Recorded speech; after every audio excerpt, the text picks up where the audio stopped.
Hello viewers, you're watching Beyond the Headlines on DDM Television. My name is Coach Ra.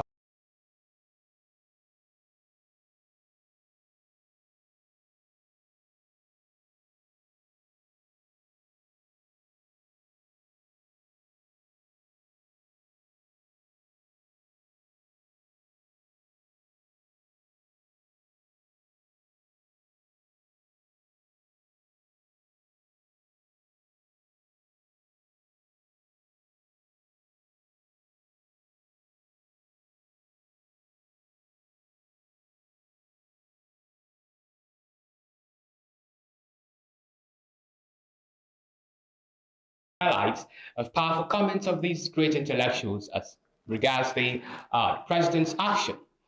Let me start with Dr. Ruben Abati, a prominent Nigerian journalist, columnist, and TV presenter. Abati served as special advisor on media and publicity to former President Goodluck Jonathan from 2011 to 2015. Abati's remark on President Tinubu's actions encapsulated in one word: dictator. Yes, dictator. For Abati, a man who goes to equity must go with clean hands. You cannot fight evil with evil. Two wrongs can never make a right. In Abati's analysis, President Tinubu's action was meant to address constitutional violation of a governor. But in the process of addressing the violation, the president himself flouted the provisions of the Constitution. Section 11 of the Nigerian Constitution allows the National Assembly to take over the lawmaking duties of a state's House of Assembly if the state assembly cannot perform its functions due to a crisis or conflict in that state. This is meant to ensure peace, order, and good governance until the state assembly can resume its duties. Unfortunately, in violation of this law, the president in his speech declared that in the supposed absence of a government in Rivers State, the president, the Federal Executive Council, in concert with the sole administrator, shall make rules and regulations for that state. Dr. Abati accused President Tinubu of overstepping his authority by assuming legislative powers meant for the Rivers State House of Assembly, labeling it as the grounds for impeachment. Principle. Now, let's look at what the president said. I think that the president has violated the Constitution, even within the purview of Section 305. And he has violated the Constitution because he was not properly advised to respect that section of the Constitution. In what regard did he violate that section of the Constitution? In fact, he acted as a dictator by saying that the administrator that he has appointed can make regulations and laws will be made for the River State House of Assembly henceforth by the Federal Executive Council. The Federal Executive Council does not have such powers. Section 11 of the same Constitution says that, look, when there is a state of emergency, it's only the National Assembly that can make laws for a state House of Assembly. Now, President Tinubu has appropriated unto himself the powers to make laws for the River State House of Assembly. That's an impeachable offense. I don't know whether the National Assembly will have the courage either to reject his gazetted proclamation or to proceed on an issue of impeachment against him for violating the Constitution of the Federal Republic of Nigeria. Now, the other relevant portion of the Constitution is Section 188. Section 188 of the Constitution spells out how a governor can be removed from office. A governor cannot be removed from office by the proclamation of the President of Nigeria.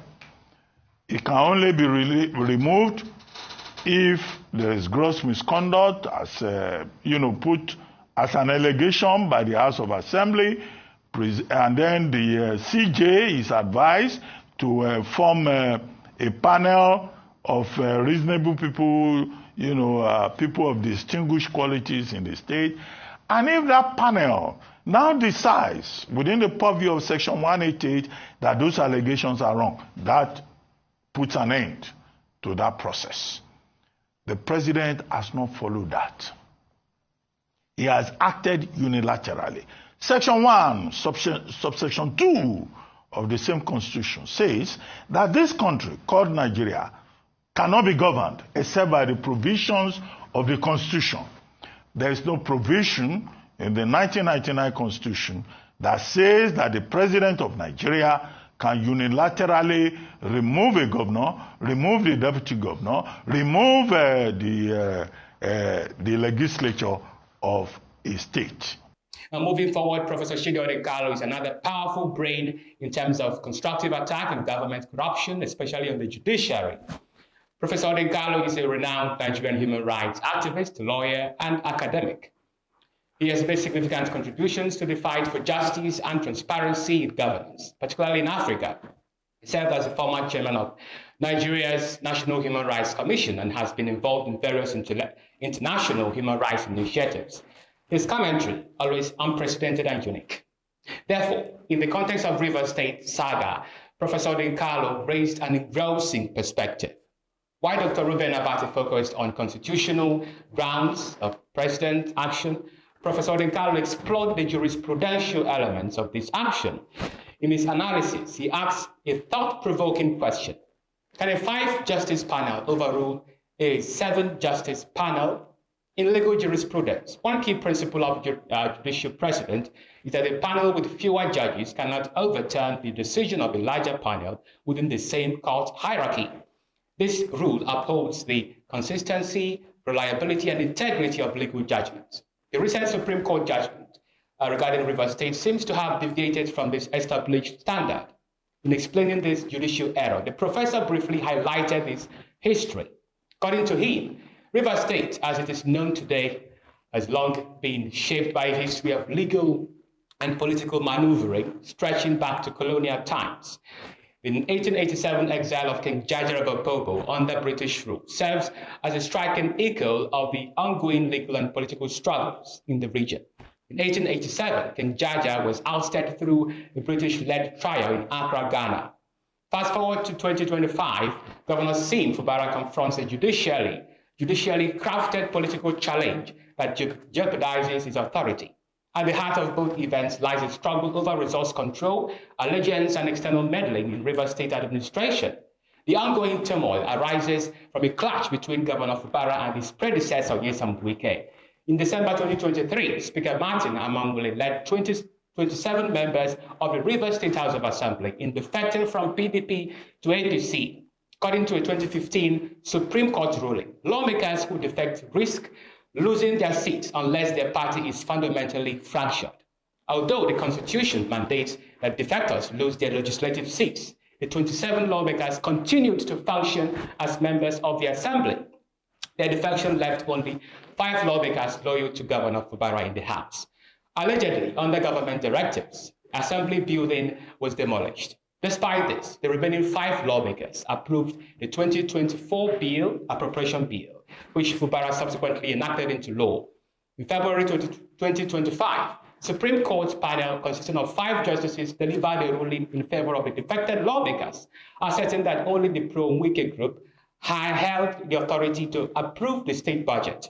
The court further directed the Central Bank of Nigeria to suspend River State federal allocation until the budget received approval from the pro-Wike lawmakers.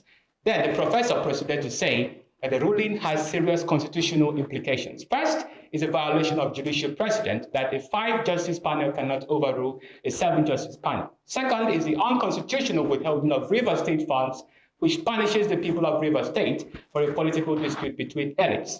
And third is the judicial overreach into political disputes. By this notion, the Supreme Court's primary function is to interpret the law with impartiality, not to mediate political conflicts. When its decisions appear to favor one political group over another, this is undermining its credibility and the perception of its neutrality.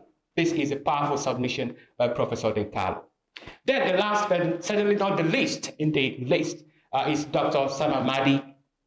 He is a distinguished Nigerian legal practitioner, academic, and policy strategist.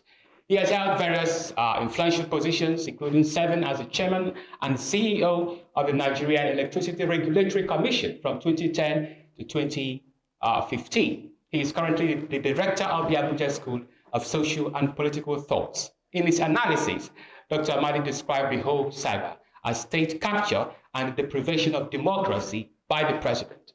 According to him, the political crisis in Rivers State lends itself to various resolution strategies, but the means chosen by the president is a solution which is worse than the sickness. This avoidable crisis and conflict between the executive and the legislature in Rivers State is amenable to resolution by other political means, including reconciliation, judicial determination, which the Supreme Court has done, and arbitration.